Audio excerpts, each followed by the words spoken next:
Well, hey there, driven woman entrepreneur. I have a question for you. We all know that we really shouldn't expect to have a sustainably successful business if we're not taking care of ourselves. So, if you wanted to improve your mental and physical health, would you start by eating a healthier diet, getting more exercise, drinking more water, practicing meditation, or maybe getting more sleep? Well, if you said you'd start with sleep, the experts agree. Sleep turns out to be the cornerstone habit for well being, productivity, and success. And most of us just aren't getting nearly enough. Here are some facts. According to Forbes magazine, more than 1/3 of all adults are chronically sleep deprived. And the CDC reports that adults who get less than 7 hours per night are far more likely to have chronic mental and physical health conditions. Hey, with facts like these, plus the number of my own clients and colleagues who are talking about burnout, exhaustion, and overwhelm, I thought it was time to start a series on well-being and entrepreneurship, beginning with the focus on sleep. I turned to my friend Morgan Adams, who is a holistic sleep coach who went from an 8-year dependency on Ambien to being double certified in sleep science strategies. Morgan specializes in helping midlife women get more and better sleep, and I can't wait to share our conversation with you.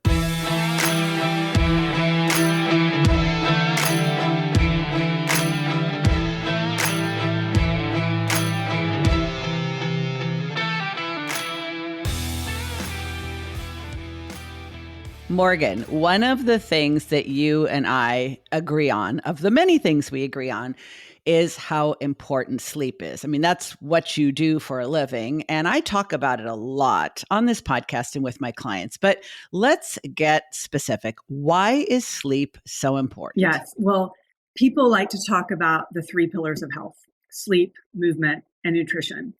And I feel like for a very long time, sleep has been sort of the redheaded stepchild of that trio. And my job is really to be a better PR agent for sleep. I really feel strongly, and yes, I am biased, but I feel like sleep is the foundation upon which the other pillars of health are built. So, for example, if you are not getting good sleep, you're probably not going to be very motivated to exercise. You might get injured. If you haven't been getting good sleep, your food choices are probably not going to be very good. So it really is, to me, at the top of the pyramid.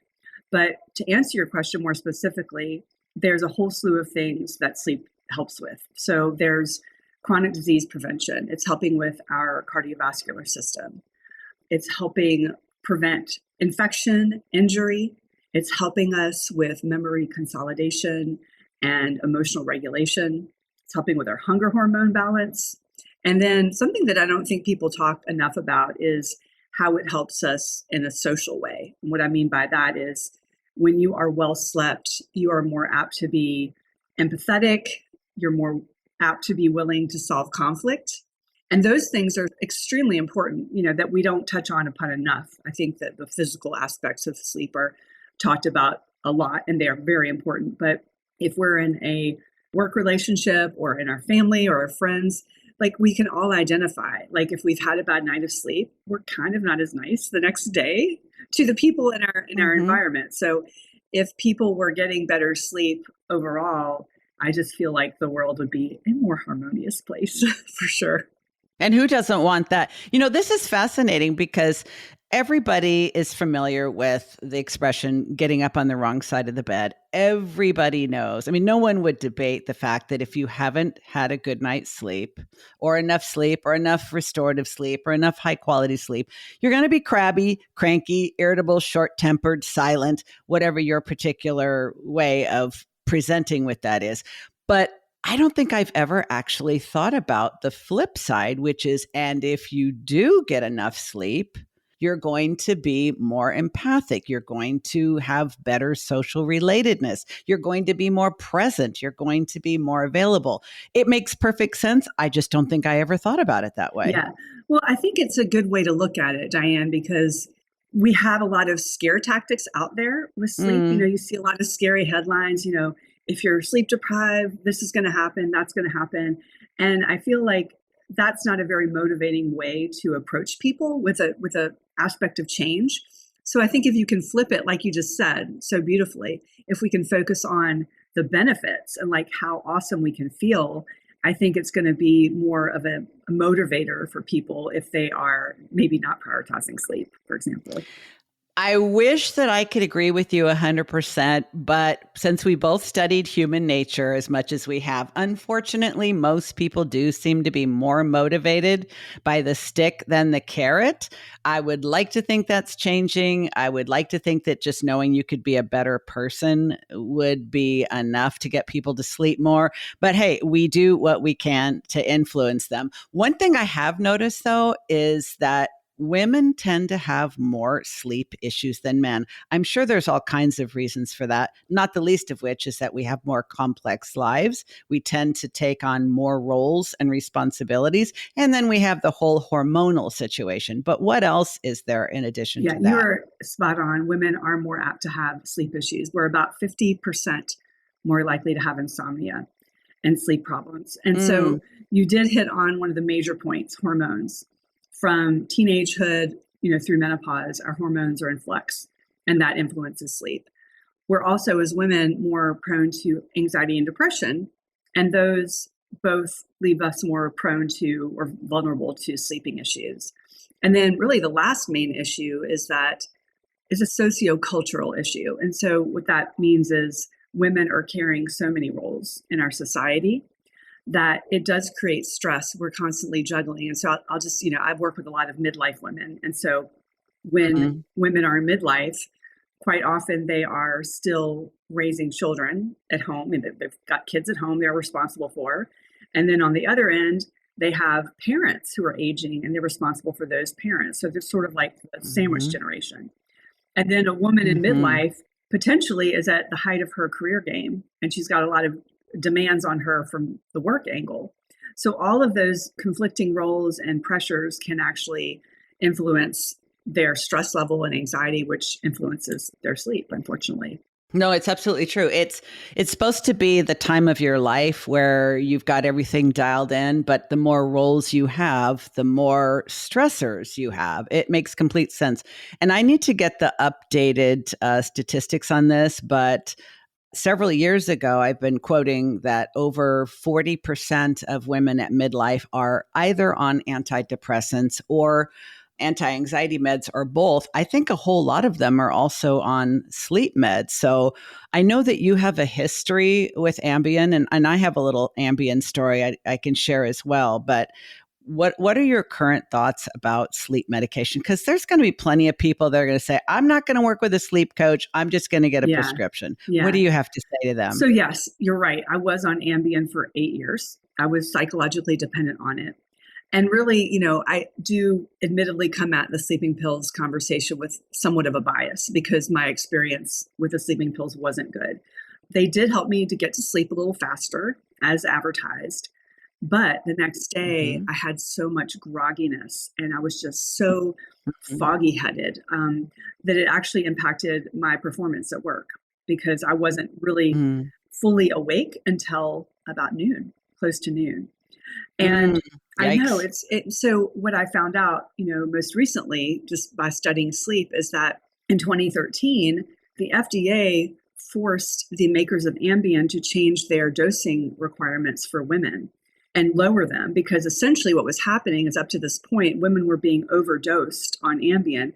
Hence, and I was, just a walking example of that because they were still having the medication in their system in the morning, hence the grogginess. And it's not just the grogginess, but like I sometimes think, oh gosh, I could have caused an accident on my way to work because I was so like just out of it still. It hadn't washed out of my system.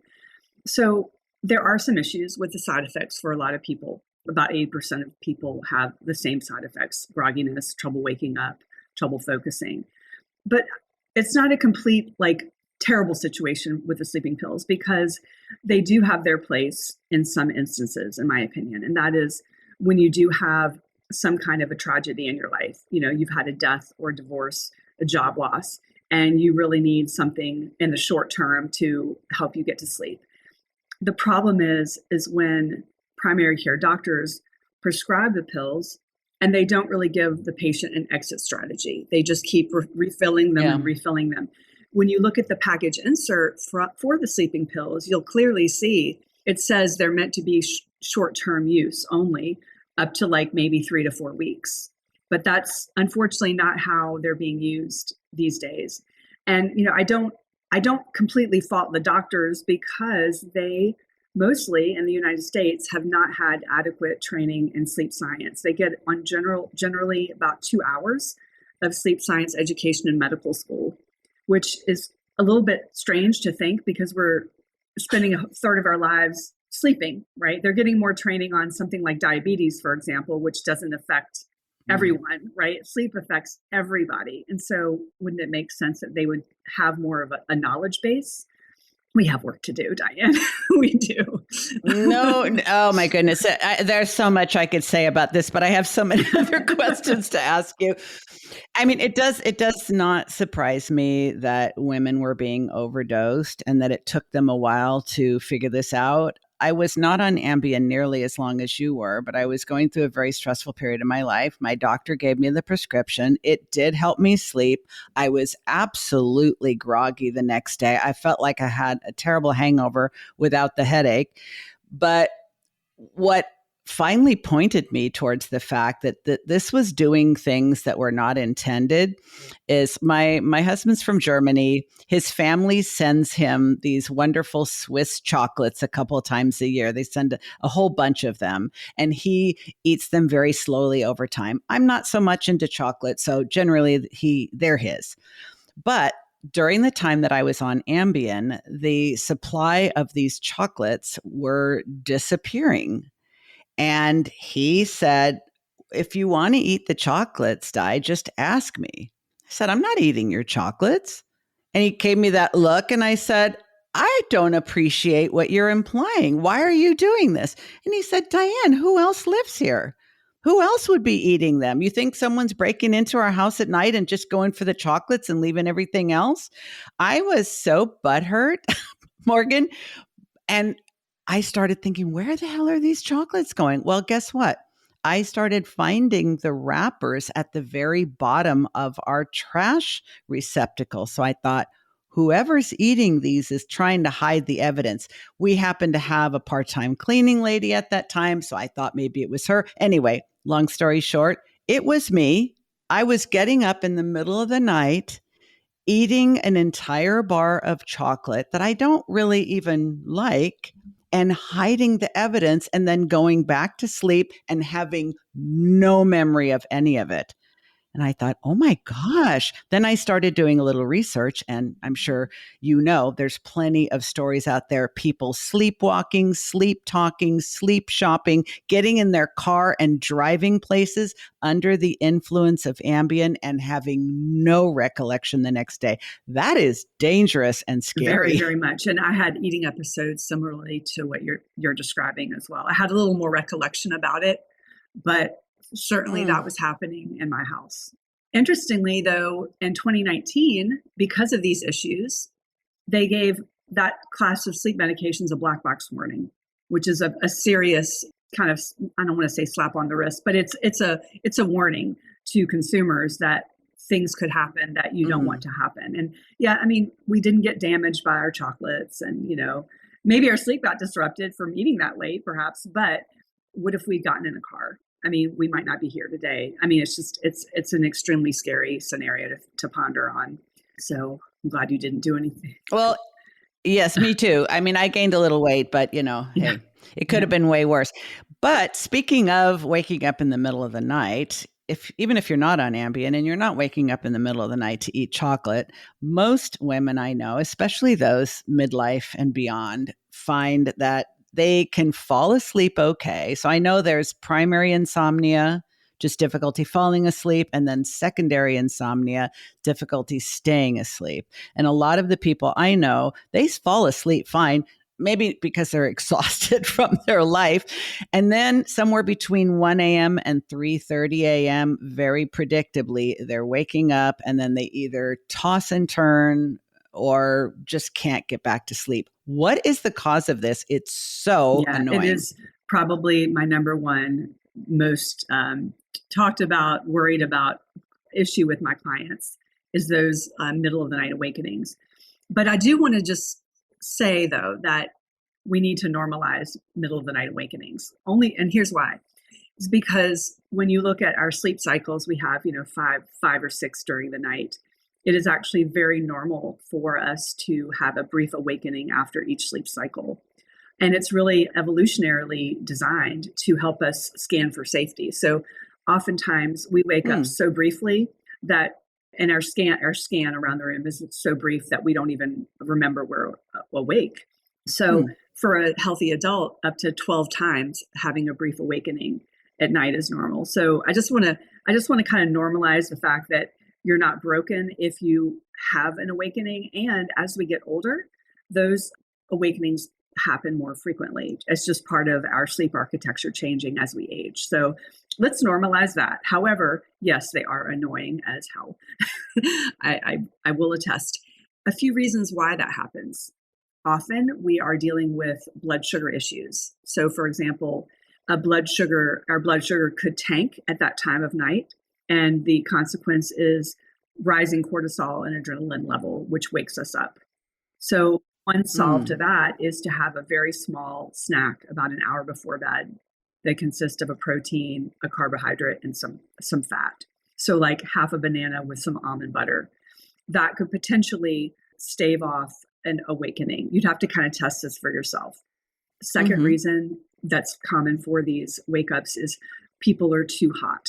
Now, it doesn't necessarily mean you're having a hot flash or a night sweat, but you're just overheated. So then in that case, we'd be working on some strategies to keep you cooler at night. Pretty, fairly simple. And then thirdly, one of the most common wake ups that I'm seeing with my population of mainly midlife people is sleep apnea incidents. So sleep apnea is something that is woefully underdiagnosed, especially in women.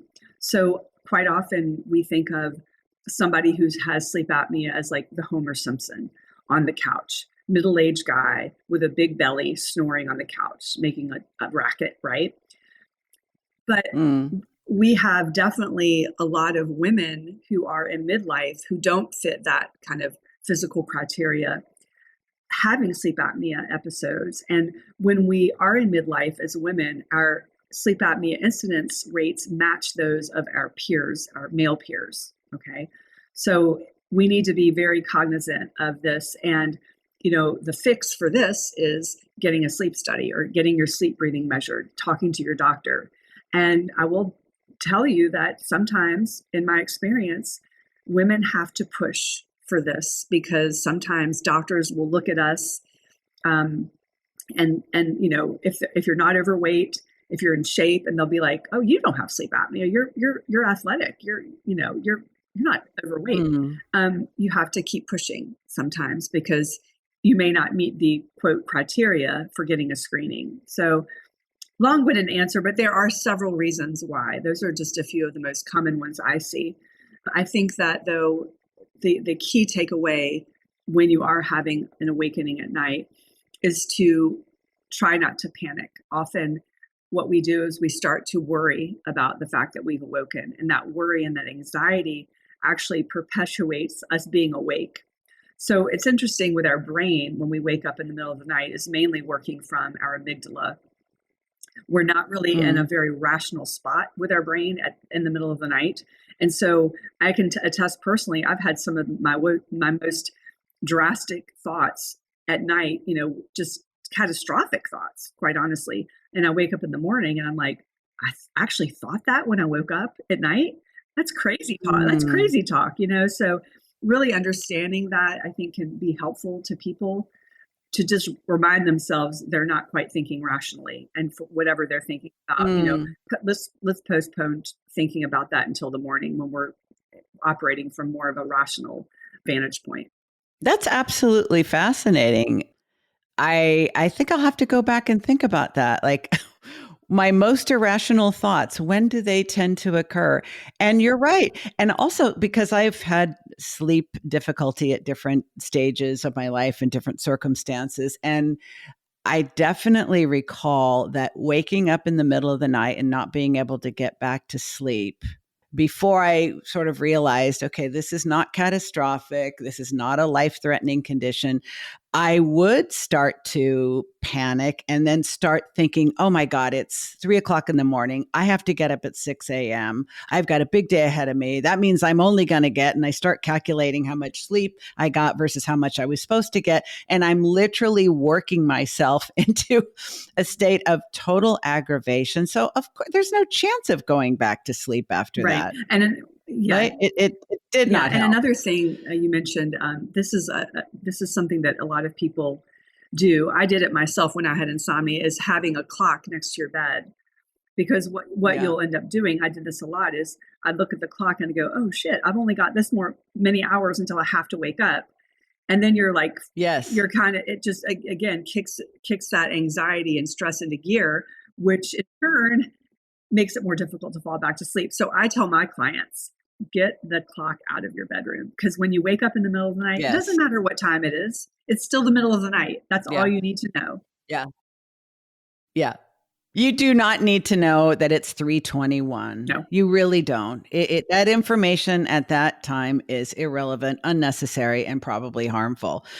But to this point, how we love to monitor, we love to track, several people I know have wearable sleep trackers. Sometimes it's their Apple Watch or some other device. Some people have something that they put on their sheets that tracks their movement during sleep. I mean, how much of this is really necessary and helpful? Like if you're just a data oriented person, you love to know all of these things about yourself. Okay, fine, knock yourself out. But is it actually helpful, strategic, and necessary from your Yeah. perspective? So it's sort of a mixed answer. So I would say that for people who want to optimize their sleep and are able to look at the data they get from their tracker and then make behavioral changes based on that data, I think sleep trackers can be a great way to improve your sleep.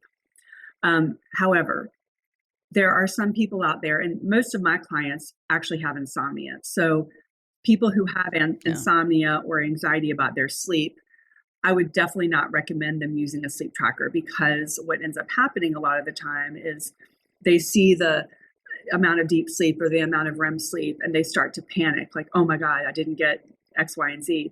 And it actually exacerbates their sleep issues because they're more anxious about it. So Mm, what I tell my clients is like, you don't have to avoid a sleep tracker forever, but while you're in the process of overcoming this insomnia, let's just put a sleep tracker on hold, because you probably don't need it at this point. So there's not like a one size fits all answer for this. It really kind of depends on you and really how you feel you're going to react to the data.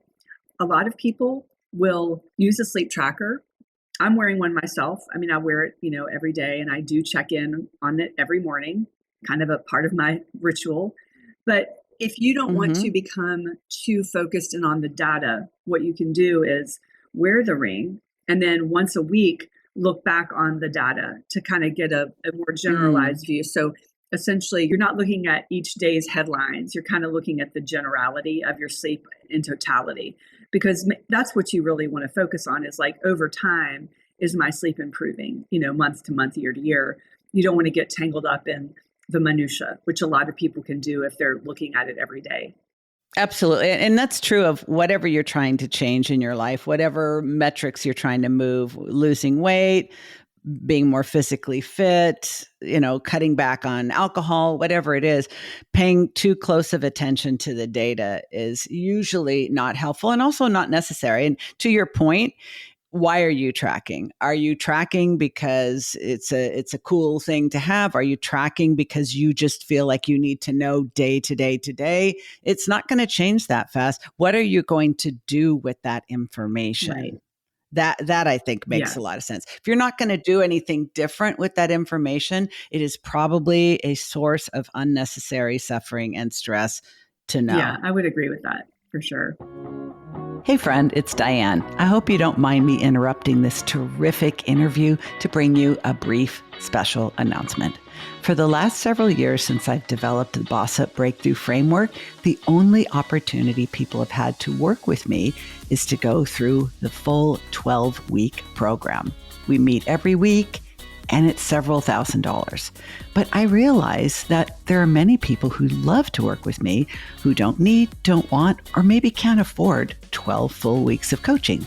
So I've decided to do some experimentation. I'm in a big season of experimentation in my business, and I want to open things up to different types and different lengths of engagements at different price points. So there is a link to book a free consult with me in the show notes. Let's get together and talk for a few minutes about what your needs are, what your goals are, what your obstacles are, and I'll give you my honest opinion about whether I can help and what that might look like. There's absolutely no obligation, and at the very least, you'll come away with more focus, clarity, and direction than you have right now. So let's get right back to the interview, shall we? You know, one of the things that I teach my clients, most of whom are entrepreneurs with ADHD traits, are the benefits of morning and evening routines. I like to say that for people with ADHD traits, they only have three types of problems: starting, stopping, and switching gears. So to that point, you know, the starting is how you set up your morning, tends to set you up in one direction or another. Stopping is sort of, you know, letting go of the waking day, letting go of work, especially for people who work from home, which can be really difficult. And then transitioning from like work mode to family mode. I'd love to know what your thoughts are about morning and evening routines and the impact that they have on sleep. Are you pro, con, or it depends? Pro on all of it. But what I will say is that the mistake a lot of people make when they are on a journey to fix their sleep is they focus a lot, too much effort really on the evening routine. They are running themselves ragged all day, and then they're trying to cram all this stuff into like a wind down routine that wind down routine can't really sufficiently do the job because they're so wound up during the day. They haven't had a chance to de-escalate during certain parts of the day. But, you know, my real take on the morning and evening routines is that the morning routines aren't getting enough attention. And the reason I really focus in on a morning routine as a starting point for getting better sleep is better sleep starts the second your feet hit the ground in the morning. And what I mean by that is we want to build in some intentionality and predictability about our mornings. And that can look different for everybody. But I will say that, you know, I worked with a client last year who literally would spring out of bed. Well, she didn't really spring out, but she was kind of dragging herself out of bed. But she basically went from her bed to brush her teeth and get dressed. She had literally no routine at all. So she went from just the bed to driving to work. And she was very stressed during the day because she didn't have any time to ground or to build an intentionality practice to her day. So once she started doing that, things started to turn around for her. Now, with the evening routine, that is important as well. And when people ask me, what should I do during my evening routine? Well, there's no like real answer to that because it really depends on what relaxes you personally. What is the thing that makes you feel relaxed? So it's a very individual choice. But I definitely recommend that, you know, you draw a very firm boundary on your time and not have like this frenzy of work and then shut off your computer and think you can fall asleep. Like Matthew Walker, a very well-known sleep scientist, talks about sleep is like a plane. You know, you have to descend. You don't just like crash down. So giving us that ramp, that runway of decompressing for at least a half an hour, ideally an hour would be lovely. I do have a free mini course that I offer people all about morning and evening routines for better sleep, that with some more specific guidance on that if they're just kind of getting started and need like some starting point. But again, I think they're both extremely important to build into our days and nights. That's awesome. And I will make sure that we link to that free mini course in the show notes. You know, I have a lot of people tell me that their lifestyle is too chaotic to have any kind of an morning or evening routine. They don't have a schedule. They don't have any set habits. They are literally just, life is just coming at them one day at a time from the moment they get up to the moment they go to bed. I'm wondering what your thoughts are about the importance of mindset when it comes to making these changes, because you and I are both trained as clinical social workers, and we understand that behavior moves the needle, but mindset moves the behavior. So, what are some of the things that people typically think about sleep that prevent them from even being willing to make the kind of changes that we've been Yeah. talking about? I think sometimes, at least with the people that I work with, they tend to feel like they're doomed, like they're like, quote, bad sleepers. I have a lot of clients verbalize to me, I'm a terrible sleeper, my sleep sucks. And what I really try to work with them on is really on a very basic level is their languaging around how they describe their sleep. So instead of saying, I caught a client in this process just a week ago, and I stopped her and I said, I want you to kind of reflect back on what you said about your sleep. You just threw a bunch of expletives at it, and if we can, and I'm not suggesting that we talk about our sleep in a way that is like toxic positivity or Pollyanna, but if you're routinely saying to yourself, I'm the worst sleeper, my sleep sucks, perhaps change the language to be at least just neutral, saying I'm having some struggle sleeping, but I'm committed to working on figuring out the issue and getting better sleep. That's a lot more, it's not reeking of positivity, but it's neutral to positive, right? So I think that often that is really the first place to start, is looking at how we're talking about our sleep to ourselves and other people. I agree with you 1,000%. My first career was in pharmaceutical sales many, many years ago. And something that I really noticed, even as far back as then, and it's been confirmed many times over the years, that what works for someone often has a lot to do with their belief. When people say, well, this isn't going to work, it won't. Doesn't matter how effective it's proven to be for other people, whether that's a behavioral approach, a pharmaceutical approach, a surgical approach. And I know this is a little bit related to the placebo effect, but I truly believe that if we are certain that we cannot be successful at changing something, whether that's insomnia or any other behavior, we won't be.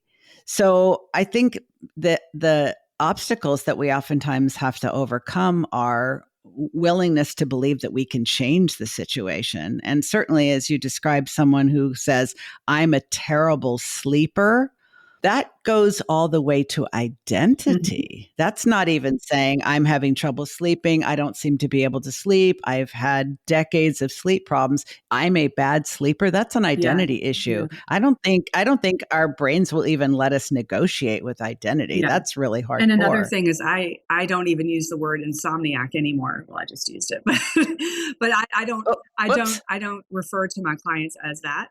I don't refer to myself as a former that, because that word, you are not an insomniac. You're having an experience with insomnia or trouble sleeping. So I feel like even just saying that can be part of your identity. And sometimes people kind of relish that. Sometimes they relish the attention they get for being, quote, an insomniac, because they get a lot of coddling, like, how did you sleep?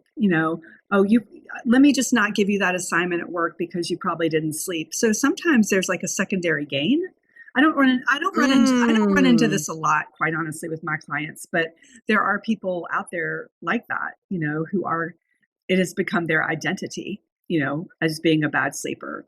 And when you've made that your identity, you're like, to your point, you're not as likely to be open to change.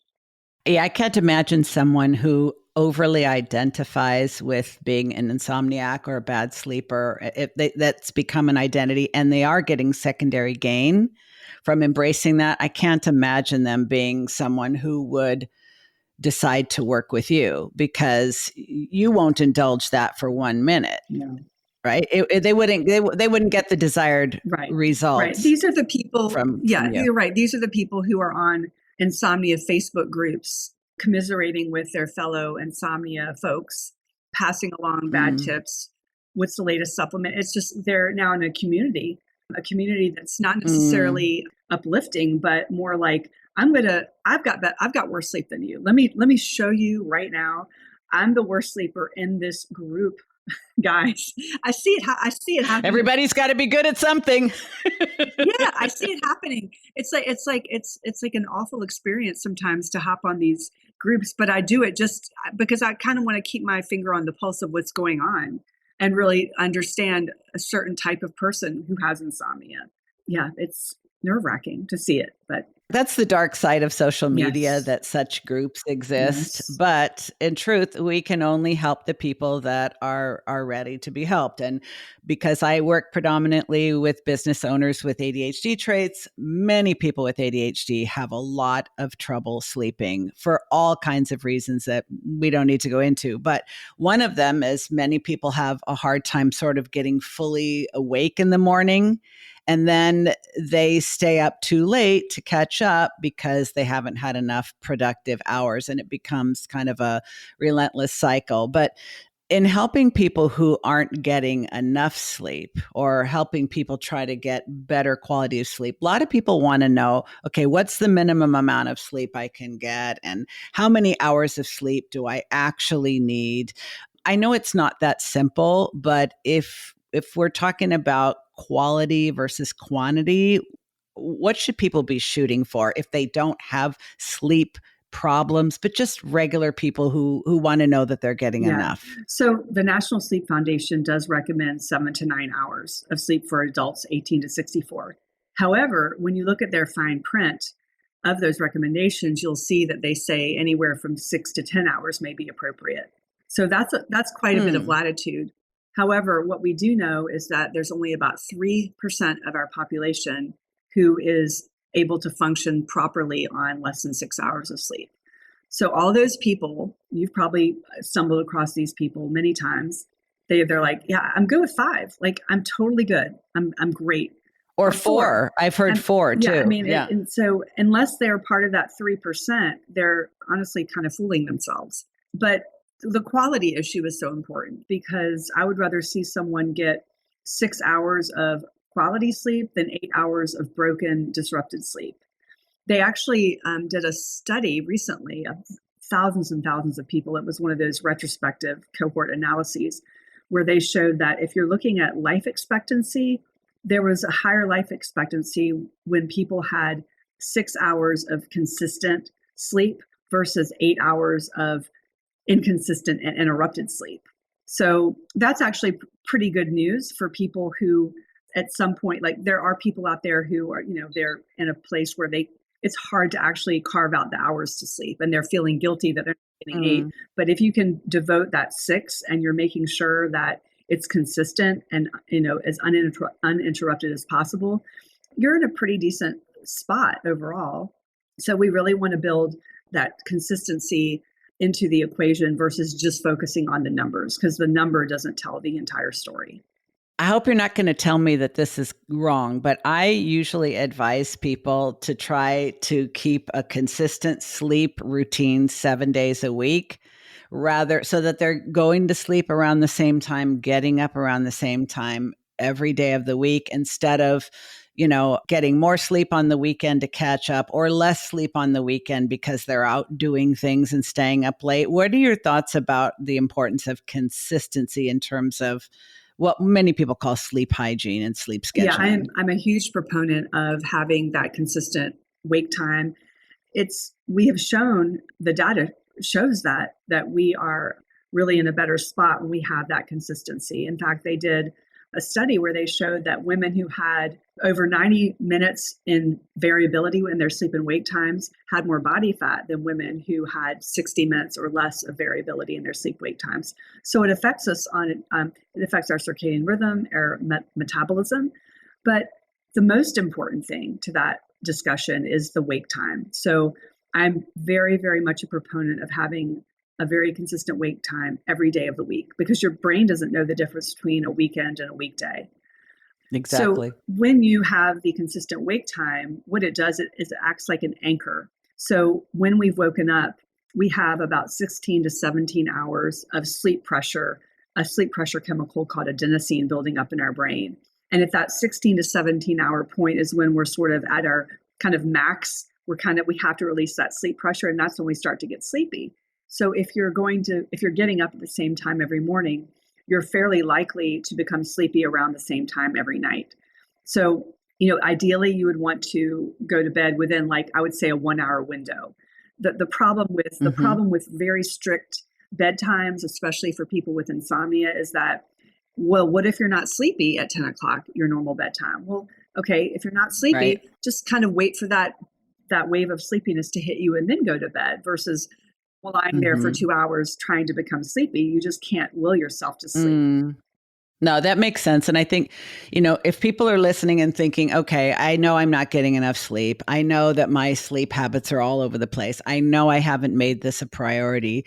The first thing they could do, and it's not even a baby step, it's a really important step from everything that you've said, Morgan, is that I'm going to start waking up consistently at the same time each day. What else would you want them to know if they are not yet ready to work with you or someone like you, but they do want to start moving the needle towards getting better quality and more consistent sleep? What are some other strategies that they can adopt? So the two other strategies that I feel like are the biggest needle movers for my clients are that consistent wake time that we just talked about. Also, getting morning sunlight or morning natural daylight as soon as you can in the morning, ideally within like an hour of waking up. Now, I know that the sunrise is coming up at different times for us, but if you can do your best to, when the sun's coming out, get out for about 10, 15 minutes without your sunglasses. That's key. I see all these people in my neighborhood when I'm walking my dog with their sunglasses on. The reason why we don't want our sunglasses on is because when the natural light hits our retina, that sends the signal to our suprachiasmatic nucleus, which is our circadian pacemaker. And from there, there's a beautiful cascade of hormones and neurotransmitters that happen. So any residual melatonin from the night before gets shut down. It boosts your serotonin for better mood. It boosts your cortisol for energy. And it also prepares the melatonin release for that following night. So essentially, you are setting yourself up for a better night of sleep by just getting out in the morning. So it also, the whole thing about the walking is kind of like you can feed two birds with one stone, because you're getting full activity, you're getting your body moving. So that's going to make you feel more alert. And then really the third thing that I think is so important, and I don't think it's talked about nearly enough, is the value of exercise for our sleep. And so they've done a meta-analysis of 13 studies showing that our sleep can become deeper when we've had exercise on a regular basis. So exercise helps not only deep sleep, it helps our quality of sleep, time to fall asleep, sleep efficiency, and our quality. So it doesn't mean that you have to knock yourself out. But if you're getting like 30 minutes of moderate exercise 5 days a week, that's probably a sufficient amount to really improve your sleep. And it's something that not only improves your sleep, but it improves your metabolism and all these other wonderful functions that we are looking for. And that would be regardless of whether you do that exercise in the morning, afternoon, or evening. You're still getting the same benefit. It doesn't really matter when you do the workout. Now, some people who are early bird chronotypes do prefer the morning workouts. If you're a late owl, a night owl chronotype, you might prefer early evenings. The only caveat I would say is you wouldn't want to do vigorous exercise like an hour before bedtime. You wouldn't want to go out and do sprints. Sure. You could do a yoga class or whatnot, but you really want to allow your body to cool off a bit, because your core body temperature needs to be lowered in order to sleep.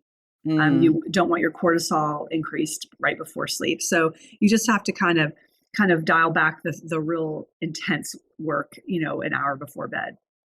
So even though you have all this data and can even say some really complicated medical terms, I'm impressed.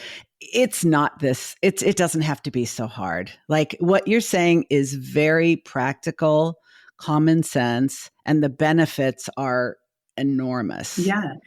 So I really want to encourage people to take this seriously. Go take Morgan's free course, follow her on social media, learn from her, get better sleep, because your life actually depends upon it. One of the things that I think about when I sometimes think, oh, I can just stay up late, I'm going to watch this movie or a few more episodes of some thing I'm watching is, there's a reason why sleep deprivation has been one of the most effective forms of torture throughout all of human history, because it really freaking works. It sure does. So that usually gets me headed for the bedroom when I remind myself of that. Good call. Thank you, Morgan. This was really, really enjoyable and informative. I appreciate you. Thank you, Diane. I appreciate it.